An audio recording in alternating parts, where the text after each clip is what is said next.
Subscribe करें हमारे YouTube channel को और बेल आइकन को प्रेस करें हमारे लेटेस्ट वीडियोस को देखने के लिए।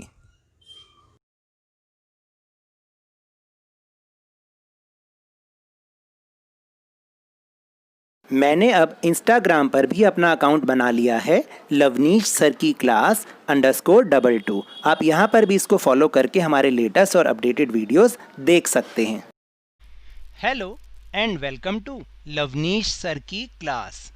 आज की ये directorate of education GNCT of Delhi की वर्कशीट नंबर 2, जो कि क्लास 8 के स्टूडेंट्स के लिए ही है, यह ली गई है विज्ञान विषय से। और इसमें आज हम जिस टॉपिक को समझेंगे वो है सूक्ष्म जीव। अरे तुम्हें याद है ना कि पिछली वर्कशीट में यानी पिछले सप्ताह वर्कशीट नंबर 1 में भी तो हमने सूक्ष्म जीव के बारे में ही बात की थी और हमने ये पता लगाया था कि सूक्ष्म जीव होते क्या हैं और कितनी प्रकार के होते हैं। आज हम ये पता करेंगे कि इन सूक्ष्म जीवों का हमारे जीवन में बहुत महत्वपूर्ण योगदान है। बहुत सारी चीज़ें जो हम खाते हैं वो किससे बनी हैं? वो भी इन सूक्ष्म जीवों के कारण ही बनी हैं। और उसमें एक चीज़ तो ऐसी है जो हर घर में यूज़ होती है और बहुत सारे बच्चों को वो चीज़ बहुत अच्छी भी लगती है। जानते हैं वो क्या है? दही। क्योंकि दही तो हर घर में प्रयोग होती है, चाहे वो घर में जमाएं या फिर बाज़ार से लेकर आएं। तो ऐसे ही बहुत सारी चीज़ों में इन सूक्ष्म जीवों की भूमिका है। तो चलिए मेरे साथ जानने की कोशिश करते हैं। सूक्ष्म जीवों का हमारे जीवन में महत्वपूर्ण भूमिका है। सूक्ष्म जीवों की सूक्ष्म जीव हमारी बहुत सी खाने की वस्तुओं को बनाने में मदद भी करते हैं और साथ ही इनका उपयोग विभिन्न कार्यों में भी होता है।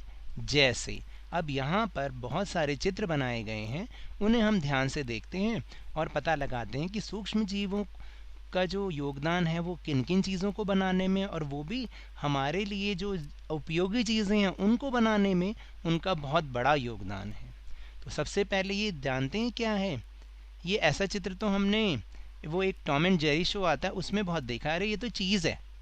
तो चीज़ जानते हैं ना, चीज़ बनाने में सूक्ष्म जीवों का महत्वपूर्ण भूमिका है।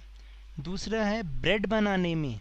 ब्रेड बनाने में भी इन सूक्ष्म जीवों की बहुत ज़्यादा महत्वपूर्ण भूमिका है, क्योंकि वो जो हम इसमें ना यीस्ट होता है, यीस्ट, तो वो कैसे होता है? वो भी इन सूक्ष्म जीवों के कारण ही बनता है और फिर ब्रेड बनती है।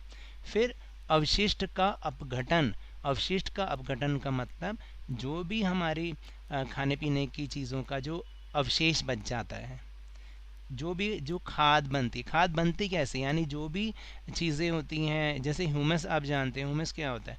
वो सड़े गले पेड़ पौधे और जो भी सब मर जाते हैं, जीव जंतु वगैरह जो सब मिट्टी में जब जाते हैं वो सूक्ष्म जीवों के कारण अपघटित हो जाते हैं और अपघटित होकर वो खाद बन जाते हैं। तो अवशिष्टों के अपघटन में भी यानी खाद बनाने में भी सूक्ष्म जीवों का बहुत बड़ा योगदान है। उसके अलावा औषधि निर्माण में यानी दवाइयाँ बनाने में भी ये सूक्ष्म जीव बहुत ज़्यादा मदद करते हैं। इनके कारण बहुत सारी बीमारियों की दवाई बनती है। जैसे जब किसी को कोई बैक्टीरियल इन्फेक्शन हो जाता है तो जो उसको दवाई देंगे वो भी उन सूक्ष्म जीवों से ही बनी होगी ताकि उसको आराम से ठीक किया जा सके। और नाइट्रोजन चक्र में भी इन सूक्ष्म जीवों का बहुत बड़ा योगदान। इनके अलावा अचार, डोसा, इडली तथा अल्कोहल बनाने और कृषि में मृदा की उर्वरता को बढ़ाने में भी इनका उपयोग किया जाता है।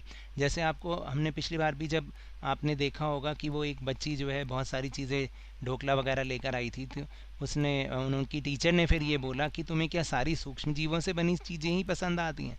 तो उसमें भी हमने ये पढ़ा था कि जो डोसा है, जो इडली है, यानी कि यहाँ तक कि जो अल्कोहल है, भाई जितनी भी चीज़ें फर्मेंटेड करनी है, जितनी भी चीज़ों को हम आम भाषा में बोलते हैं वो उपज गई, तो उसका मतलब क्या है कि वो सूक्ष्म जीवों के कारण ऐसा होता है। तो इन सब चीज़ों को बनाने में और साथ में कृषि में जो मृदा की उर्वरता यानी मिट्टी की जो उपजाऊ शक्ति है उसको बढ़ाने में भी इनका प्रयोग किया जाता है।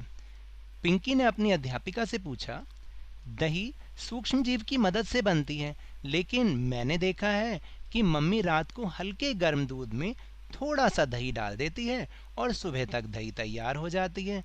ऐसा कैसे होता है? तो अध्यापिका ने पिंकी से कहा, दही में लैक्टोबैसिलस नाम का जीवाणु होता है, इसलिए थोड़ा सा दही दूध में मिलने पर वह जीवाणु उचित तापमान पर जनन कर उसे दही में बदल देते हैं। लेकिन ध्यान रहे, दही बनाने के लिए दूध ना तो बहुत गर्म होना चाहिए और ना ही बहुत ठंडा होना चाहिए, वह केवल हल्का गुनगुना होना चाहिए। तो अब आपको पता चला कि दही में लैक्टोबैसिलस नाम का एक जीवाणु होता है, एक सूक्ष्म जीव होता है। वो क्या करता है, जैसे ही उसको बहुत गुनगुने दूध में उचित तापमान मिल जाता है तो वो जनन करके अपनी संख्या को बढ़ा देता है और इस तरह से वो थोड़ी सी दही पूरे दूध को दही बना देती है।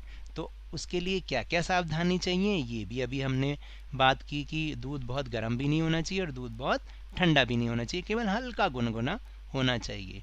तो अब जो अभी तक हमने बात पढ़ी उसी के आधार पर अब हम स्वयं को जांच। चलिए अब बात करते हैं अपने प्रश्नोत्तर की। पहला प्रश्न है, दूध से दही कैसे बनाया या जमाया जाता है और दही बनाने के लिए कौन सी दो चीज़ों की आवश्यकता होती है? तो उत्तर है कि दही में लैक्टोबैसिलस नामक जीवाणु होते हैं, इसलिए थोड़ा सा दही दूध में मिलने पर वह जीवाणु उचित तापमान पर जनन कर उसे दही में बदल देते हैं और दही बनाने के लिए दूध और दही दोनों की आवश्यकता होती है। फिर है दूसरा प्रश्न, दही में कौन सा जीवाणु पाया जाता है? ऊपर हमने बात की, दही में लैक्टोबैसिलस नामक जीवाणु पाया जाता है। फिर है प्रश्न नंबर 3, सूक्ष्म जीवों के कोई 4 उपयोग लिखिए। तो इसके 4 उपयोग अभी हमने पढ़े। पहला है चीज़ बनाने में, दूसरा है ब्रेड बनाने में, फिर तीसरा है अवशिष्ट का अपघटन यानी कि खाद बनाने में, और फिर चौथा है औषधि निर्माण। फिर प्रश्न नंबर 4, आपको दूध से बनी कौन कौन सी चीज़ें खाने से खुशी मिलती है? ये तो बहुत बढ़िया प्रश्न है और आपको भी बहुत खुशी मिलती होगी दूध से बनी चीज़ें खाने में, जैसे खीर, मक्खन, मलाई, खोए वाली मिठाई, बर्फ़ी जैसे, दही, पनीर आदि। तो ये तो थी आज की वर्कशीट, बहुत ही मज़ेदार वर्कशीट। तो मेरे इस तरह समझाने से अगर आपको थोड़ा सा भी समझ में आया हो तो इस चैनल को ज़्यादा से ज़्यादा सब्सक्राइब कीजिए, लाइक कीजिए और बहुत ज़्यादा शेयर कीजिए और मेरे साथ इसी तरह वर्कशीट को खेल खेल में समझते रहिए, लेकिन ध्यान और मन लगाकर ज़रूर पढ़ें।